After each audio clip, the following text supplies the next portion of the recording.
چې الله د یو انسان د پاره یې کنه نو بس سره په صحابه کرامو باندې چې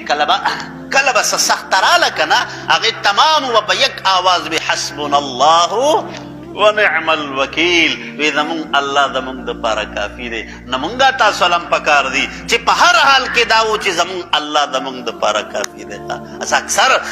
اکثر دی خلق تویم نن په دنیا کې خلق وای زمونږه یرا او اکثر دعا کې وای الله تعالی زما د پلان کې مشکل ډیر لوی دی د پلان کې ضرورت مې ډیر لوی دی یرا الله تعالی دا مصیبت را ته ډیر لوی را رسیدلې دی زوام الله تمو یا چې زما دا مشکلات لوی دي زما دا پریشانی لوی دي بلکې دې مشکلات ته وای چې زما الله ډیر لوی دی مشکلات ته وای زما الله ډیر لوی دی الله تعالی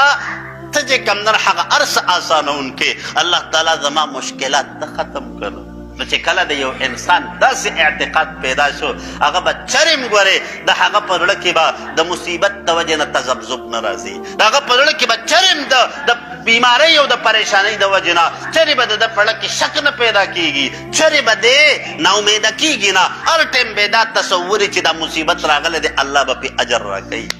الله به پې اجر راکوي نو چې د کم انسان مخې ته دا اجر پروت دي که نه روایاتو کې راځي وایي د قیامت پرست چې کله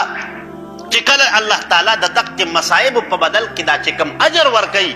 د دې تقسیم چې کله شروع شي وایي هغه خلق چې په چا په دنیا کې امتحان نه راغلی دی به ارمان کوي چې الله کاش چې په دنیا کې زمونږ یو لحظه بغیر د امتحان نه وي تېره شوې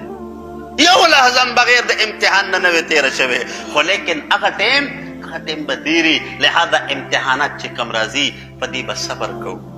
په دې به صبر کوو د الله تعالی نه به د صبر توفیق غواړو الله تعالی دې موږ ته په دې لږو خبرو د نیک عمل کولو توفیق را نصیب کړي